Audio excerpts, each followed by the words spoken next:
To our amazing viewers at Cheating Tales Lab, we'd love to hear, which part of the world are you joining us from? Let us know. Now, let's dive into today's story. Derek Holloway had built his life like he built houses, methodically, with precision, and meant to last. At 34, he owned the most successful construction company in Millbrook County, employing over 200 men who respected him not just for his business acumen, but for his unwavering code. Loyalty was rewarded, betrayal was crushed. His empire started with nothing but calloused hands and a borrowed truck. Derek's father had abandoned the family when Derek was 12, leaving his mother to work 3 jobs just to keep food on the table. That betrayal had carved something cold and permanent into Derek's soul, a granite-hard resolve that those who earned his trust would be protected, and those who broke it would pay a price that would haunt them forever. Ashley Holloway had been his high school sweetheart, the cheerleader captain with honey blonde hair and a smile that could melt ice. They'd married at 22, and for 12 years, Derek believed he'd found the one person who would never betray him. She'd stood beside him as he built his company from the ground up, hosting dinner parties for potential clients, playing the perfect wife while he worked 18-hour days. Their son Austin was 9 years old, sharp as a whip with Derek's steel gray eyes and Ashley's golden hair. The boy had an unsettling ability to read people, often pointing out things adults missed. Derek had always been proud of Austin's perceptiveness, never imagining it would one day save him from the ultimate betrayal. The first crack in Derek's perfect world had appeared 3 months ago when Ashley started working late at the local real estate office. She'd taken the job, she claimed, to have something of her own, to contribute to their already substantial wealth. Derek had supported her decision, even buying her a new BMW as a congratulation gift. But Ashley's late nights became more frequent, her explanations more elaborate. She'd joined a book club that met until midnight. She'd taken up yoga classes that ended at 10 p.m. She'd volunteered for charity events that required weekend trips to neighboring cities. Derek's construction background had taught him to notice when foundations were shifting. The signs were subtle at first. Hushed phone calls that ended when he entered the room. New perfume. Clothes he'd never seen before appearing in her closet. She'd started going to bed after him and waking up before him, avoiding the intimacy that had once been the cornerstone of their marriage. The breaking point came when Derek found a receipt in Ashley's purse for a weekend at the Riverside Resort, a romantic getaway she'd supposedly taken with her sister Brianna. When Derek called Brianna to thank her for taking care of Ashley during a stressful time, Brianna's confused silence told him everything he needed to know. That night, Derek lay in bed next to his sleeping wife, staring at the ceiling as rage built in his chest like molten steel. But this wasn't the hot, explosive anger of a moment. This was the cold, calculating fury that had made him successful in business. He wouldn't confront Ashley. Not yet. He would wait, watch, and when the moment was right, he would make her pay in ways she couldn't even imagine. Derek hired Marcus Webb, the best private investigator in the state, without telling anyone. Marcus was a former detective who'd left the force after being disgusted by criminals walking free on technicalities. He understood Derek's need for absolute proof before taking action. Within 2 weeks, Marcus had compiled a devastating portfolio. Ashley was having an affair with Ryan Blackstone, the smooth-talking sales manager at Premier Realty where she worked. Ryan was 31, divorced, and had a reputation for seducing married women. The affair had been going on for 4 months, coinciding exactly with Ashley's new job. The photos Marcus provided were damning. Ashley and Ryan kissing in his car, entering hotels together, walking hand in hand through parks in neighboring towns where they thought no one would recognize them. But what cut Derek deepest wasn't the physical betrayal. It was seeing Ashley laugh with Ryan the way she used to laugh with him, looking at Ryan with the same adoration she'd once reserved for Derek. Marcus had also uncovered Ryan's pattern. The man was a predator who specifically targeted successful, married women. Ashley was his 4th conquest in 3 years, each relationship following the same script: professional charm, gradual seduction, promises of a better life, and then moving on to the next target once the excitement wore off. Derek studied the surveillance reports like battle plans. Ashley and Ryan met every Tuesday and Thursday at the Pine Grove Motel outside town.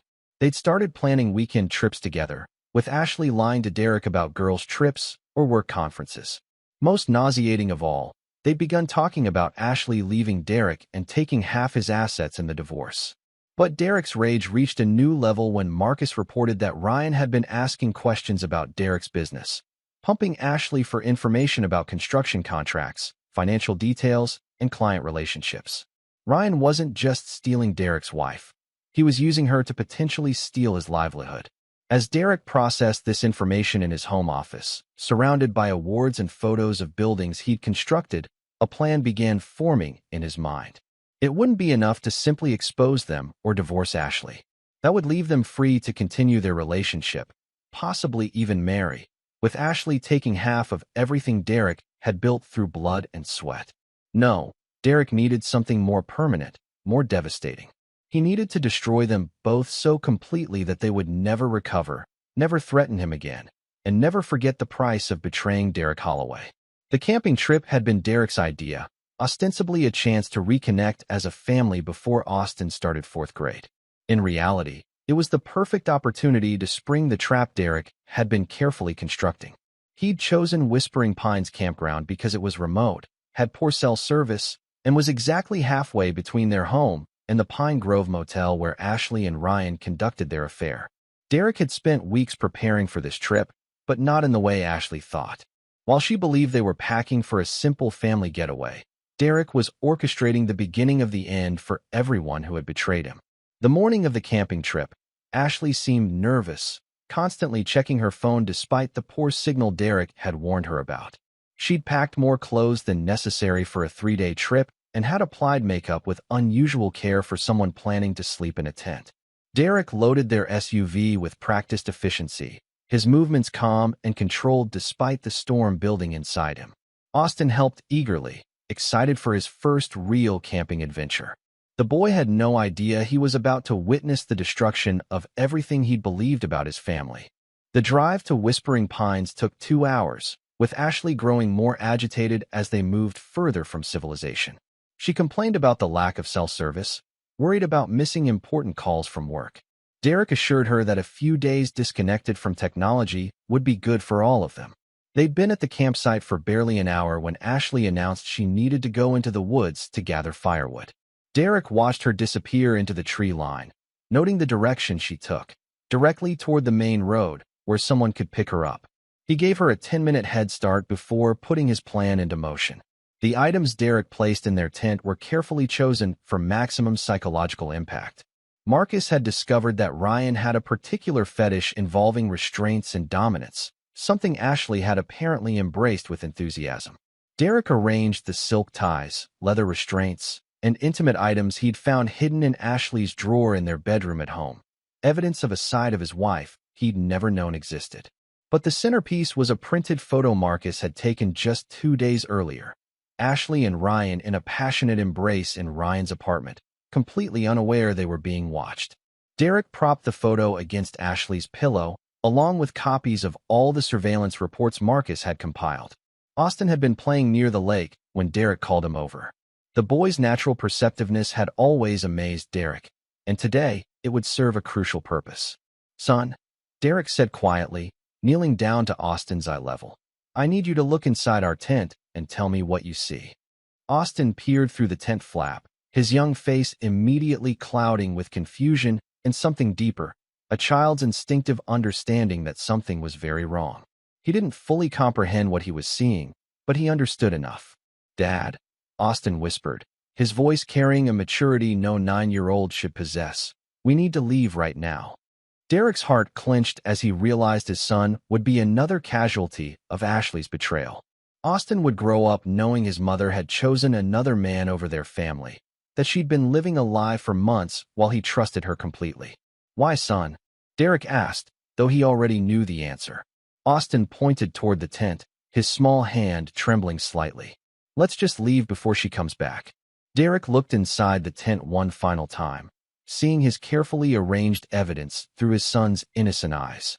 The moment crystallized everything: the months of lies, the systematic betrayal, the casual cruelty of Ashley's deception.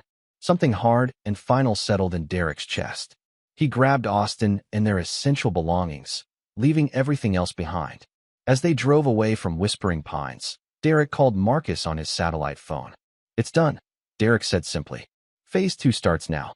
Austin sat quietly in the passenger seat, staring out the window as the campground disappeared behind them. Derek knew the boy was processing what he'd seen, trying to understand why his mother would have those things with her on a family trip. Dad, Austin finally asked, his voice small and uncertain. Yes, son. Is Mom coming home? Derek's hands tightened on the steering wheel. I don't know, Austin, but I promise you this. Everything's going to be different now. And I'm going to make sure the people who hurt our family understand there are consequences for what they've done. The drive home took longer than usual because Derek made several stops, dropping off packages at specific locations, making phone calls to certain contacts, and setting the groundwork for what would come next. By the time they pulled into their driveway, the sun was setting, and Derek's plan was already in motion. What awaited Derek and Austin at home confirmed every suspicion and added fuel to the fire burning in Derek's chest. Ashley's BMW was in the driveway, parked carelessly with the driver's door still open as if she'd been in a desperate hurry. The front door of their house hung ajar, and Derek could hear voices from inside. Ashley's panicked tone and a man's deeper voice trying to calm her. Derek told Austin to wait in the SUV and walked quietly to the living room window. Through the gap in the curtains, he could see Ashley pacing frantically while Ryan Blackstone sat on Derek's leather couch, looking through a stack of papers. Ashley was crying, mascara streaking down her cheeks as she waved her hands dramatically. He knows, Ryan. He set this whole thing up. He left those photos, those reports. He knows everything. Ashley's voice was shrill with panic. Ryan looked up from the papers, his face pale. These surveillance reports go back months, Ash. He's been watching us this entire time. Look at these photos. He knows about the motel, about our weekend trips, about everything. Derek smiled coldly as he watched Ryan's confident facade crumble. The man who'd been so smooth and charming while seducing another man's wife was now seeing the reality of crossing Derek Holloway. What are we going to do? Ashley demanded. He could ruin both of us. My reputation, your job. Calm down, Ryan said, but his voice betrayed his own fear. We need to think about this logically. Maybe we can convince him it was just a midlife crisis thing, that it's over between us. Derek's jaw clenched. Even now, caught red-handed, they were scheming to manipulate him. Ashley wasn't showing an ounce of genuine remorse, only fear of consequences. Ashley suddenly stopped pacing and looked directly at Ryan. What if we could make him disappear? The question hung in the air like poison gas. Derek felt his blood turn to ice as he watched his wife of 12 years, the mother of his child, casually discuss his murder. Ryan shifted uncomfortably. What are you talking about? Think about it, Ashley continued, her voice taking on a calculating tone that Derek had never heard before. Derek has plenty of enemies in the construction business. Someone could arrange an accident at one of his job sites. I'd inherit everything. We could be together, and no one would ever know about the affair. Derek had seen enough. He walked back to the SUV where Austin waited, his mind racing with the implications of what he'd just witnessed. Ashley wasn't just an unfaithful wife. She was actively planning his murder. The woman he'd loved and trusted for 16 years was willing to kill him for money and another man. Son, Derek said quietly as he got back in the driver's seat, we're going to my brother's house for the night. I need you to pack a bag with everything important to you. Austin nodded solemnly, understanding that something fundamental had changed in their family. Derek drove them to his brother Tommy's house across town, where he explained enough of the situation to ensure Austin would be safe and cared for. That night, Derek sat in Tommy's garage, surrounded by tools and the familiar smell of motor oil, planning the most important construction project of his life, the complete and total destruction of Ashley Holloway and Ryan Blackstone. But this wouldn't be a simple revenge. Derek's business had taught him to think in terms of foundations, structures, and long-term stability. He needed to destroy them in a way that was permanent, untraceable, and devastating enough to serve as a warning to anyone else who might consider betraying him. Marcus arrived at midnight with additional intelligence Derek had requested. Ryan Blackstone, it turned out, had debts to some very dangerous people. His gambling addiction had put him in the hole for over $200,000 to a loan shark named Vincent Torino, a man who had no patience for late payments. Ashley, meanwhile, had been gradually transferring money from their joint accounts to a private account Ryan had helped her set up. She'd stolen over $50,000 in the past 2 months, clearly preparing for her escape with her lover. Derek studied the information, his mind working like a chess master planning moves several steps ahead. He wouldn't just destroy Ashley and Ryan. He would use their own weaknesses and sins to orchestrate their downfall in a way that would leave him completely clean. Derek returned home the next morning to find Ashley and Ryan gone, but the house showed signs of their desperate search through his personal papers and files. They'd ransacked his home office, looking for evidence of their own crimes or ammunition they could use against him. What they'd found instead were documents Derek had strategically placed for them to discover. Fake papers suggesting he was planning to disappear with his assets, leaving Ashley with nothing in a divorce. The documents painted Derek as paranoid and desperate, a man who might do something drastic to protect his empire. Derek's phone buzzed with a text from Ashley. "We need to talk. This doesn't have to get ugly for everyone." The audacity almost made Derek laugh. Ashley still believed she could manipulate him, still thought he was the same trusting husband who'd believed her lies for months. She had no idea that Derek had been recording all their communications since discovering the affair, building a case that would destroy any sympathy a judge might have for her. Derek texted back, "Pine Grove Motel. Room 237.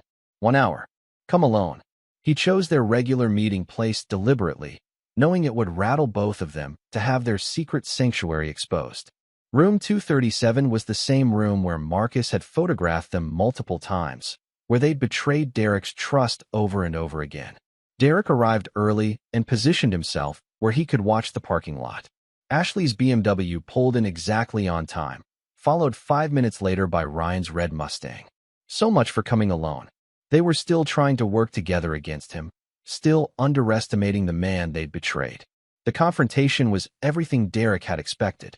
Ashley tried tears first, claiming the affair meant nothing, that she'd been confused and manipulated. When that failed, she tried anger, accusing Derek of spying on her and violating her privacy. Finally, she resorted to threats, warning Derek that she had evidence of his illegal business practices and would use them in court. Ryan played the role of the remorseful other man, claiming he'd never meant to break up Derek's family, that he'd tried to end things with Ashley multiple times. He offered to disappear completely if Derek would just forgive and forget. Derek listened to their performances with cold amusement.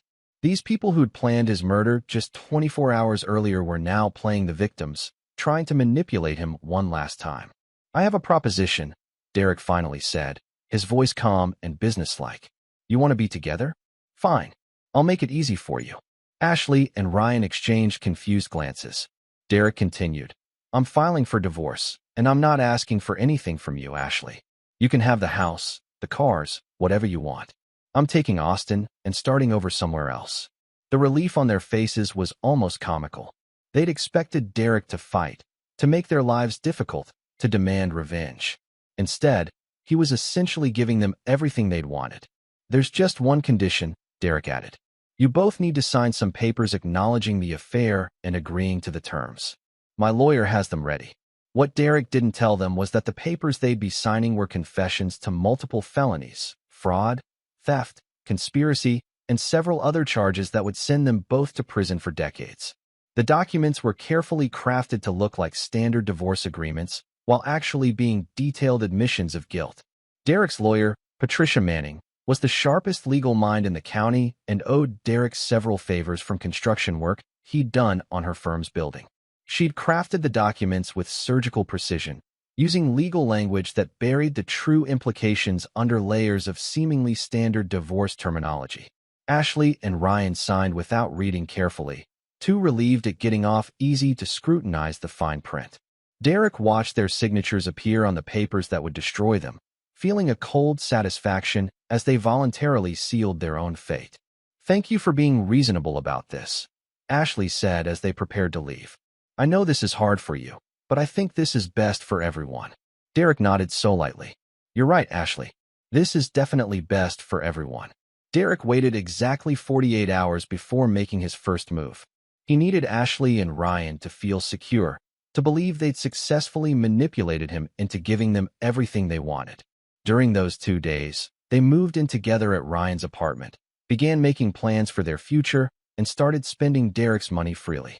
What they didn't know was that Derek had been in constant communication with Vincent Torino, the loan shark to whom Ryan owed a fortune. Vincent was a pragmatic businessman who understood that sometimes unconventional collection methods were necessary. Derek's proposition to Vincent was simple.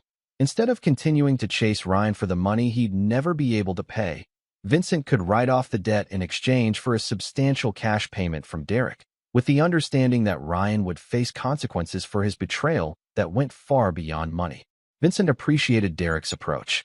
He'd heard about Derek's reputation in the construction industry, how the man treated loyalty and betrayal, and he respected the cold calculation behind Derek's plan. The documents Ashley and Ryan had signed gave Derek everything he needed to destroy them legally. The confessions they'd unknowingly made could send them to prison for years, but Derek wanted more than imprisonment. He wanted them to lose everything they cared about before they lost their freedom. Derek's first target was Ryan's career. Using the construction industry connections he'd built over 15 years, Derek quietly spread word about Ryan's gambling debts, his history of seducing married clients, and his unprofessional conduct. Within a week, Premier Realty had fired Ryan amid allegations of inappropriate relationships with clients and potential fraud. Ashley's world began crumbling simultaneously. Derek provided evidence of her theft from their joint accounts to their bank, triggering an investigation that froze her access to all their shared assets. The private account she'd set up with Ryan was also frozen when the bank discovered the fund's illegal origin. But Derek's masterstroke was orchestrating Ashley and Ryan's psychological destruction. Using information Marcus had gathered about their personalities and fears, Derek began a campaign of psychological warfare that left them paranoid, suspicious of each other, and desperate. Anonymous packages began arriving at Ryan's apartment. Photos of him from his childhood that only his family should have had, records of his father's suicide that he'd never told Ashley about, medical records revealing his struggle with erectile dysfunction that had damaged his previous marriage. Each package was accompanied by notes suggesting that Ashley had provided the information, that she'd been sharing his secrets with Derek. Ashley received similar packages at work. Copies of her high school disciplinary records for cheating, photos of her with other men before Derek that suggested a pattern of infidelity, medical records showing she'd had an abortion in college that she'd never told Derek about. The notes implied that Ryan had been investigating her past, that he was planning to use her secrets against her. Within 2 weeks, Ashley and Ryan were barely speaking to each other, each convinced the other was secretly working with Derek to destroy them. Their passionate affair had turned into a toxic relationship built on mutual suspicion and fear. Derek watched their deterioration from a distance, feeling no satisfaction, only cold justice. These people had planned to murder him for money and freedom. Now they were getting a taste of what real betrayal felt like. Vincent Torino made his move on a Thursday evening when Ryan was leaving the unemployment office after another fruitless job interview.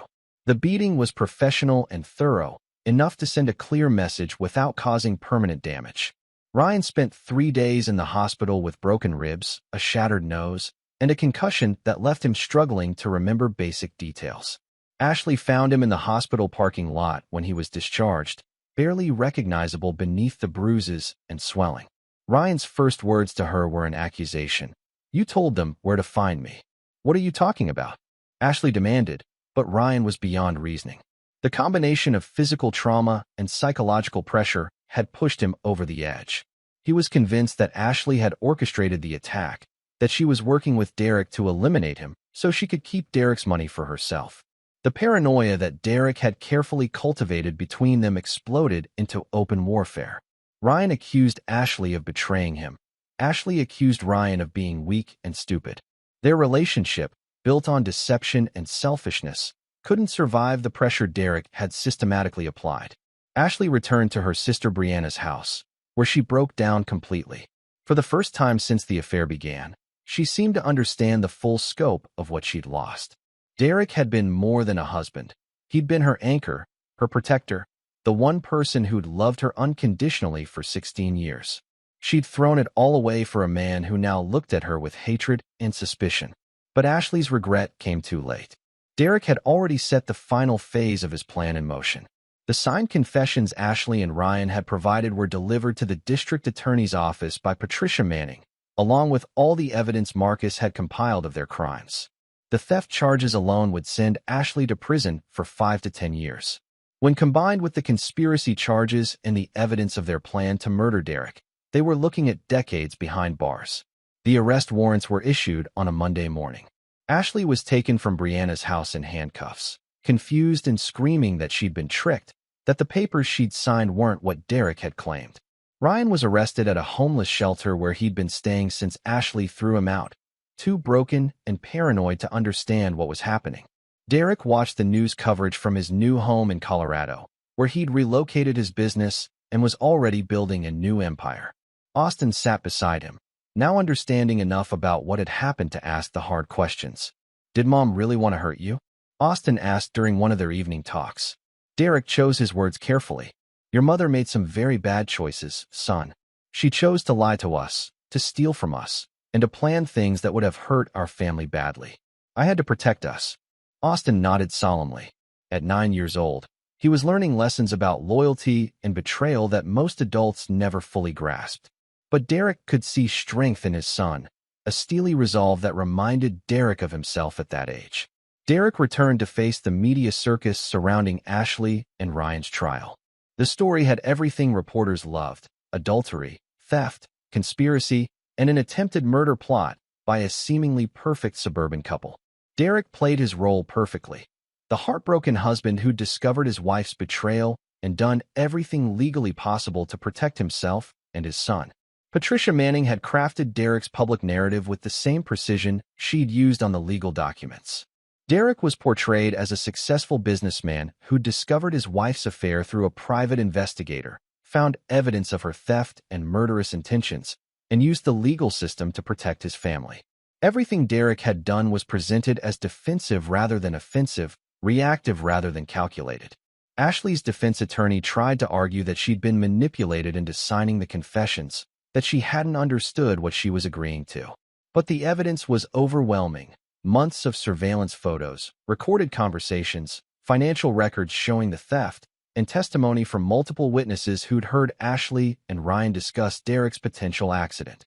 Ryan's attorney took a different approach, arguing that his client was the victim of a gambling addiction and that Ashley had manipulated him into participating in her schemes. Ryan testified that Ashley had been the mastermind, that she'd convinced him Derek was abusive and dangerous, that eliminating Derek was self-defense rather than murder. Derek watched from the gallery as his wife and her lover turned on each other completely, each trying to save themselves by destroying the other. The love they'd claimed was worth breaking up a family for had evaporated under pressure, revealing the selfish opportunism that had always been at its core. The most damaging testimony came from Ashley herself. Under cross-examination, she revealed the depth of her resentment toward Derek, admitting that she'd felt trapped in their marriage, that she'd seen Ryan as her escape from a life she'd grown to hate. She acknowledged planning Derek's death, though she tried to minimize her role by claiming it was Ryan's idea. Derek's testimony was the trial's climax. He spoke calmly about discovering the affair, about the pain of betrayal, about finding evidence that his wife and her lover were planning to murder him. When Ashley's attorney tried to paint him as vindictive and manipulative, Derek's response was devastating in its simplicity. "I loved my wife for 16 years. I trusted her completely. When I discovered she was not only cheating on me, but planning to have me killed, I did what any father would do. I protected my son and myself using every legal means available. If that makes me vindictive, then I'm proud to be vindictive." The jury deliberated for less than 4 hours.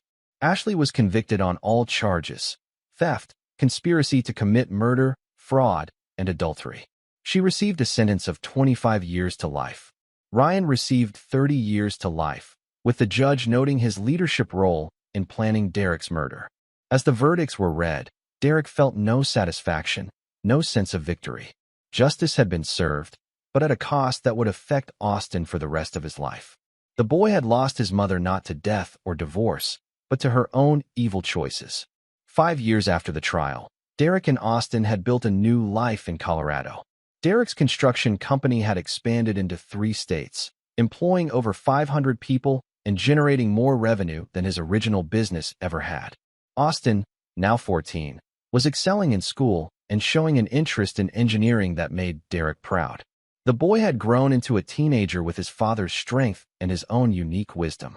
The trauma of his mother's betrayal had marked him, but Derek had ensured it didn't define him. Austin understood that loyalty was earned, that trust was precious, and that some betrayals were unforgivable. Derek had received letters from Ashley over the years, desperate pleas for forgiveness, claims that she'd found God in prison, promises that she'd changed and deserved a second chance. Derek read each letter once and then burned it. Some lines, once crossed, could never be uncrossed. Some betrayals were so fundamental that forgiveness became impossible. Ryan had died in prison 3 years into his sentence, killed by another inmate in a dispute over gambling debts that had followed him even behind bars. Derek felt no emotion when he heard the news. Not satisfaction, not regret, just acknowledgement that Ryan had finally faced the ultimate consequence of his choices. Ashley would be eligible for parole in 15 years, when she was 52 years old.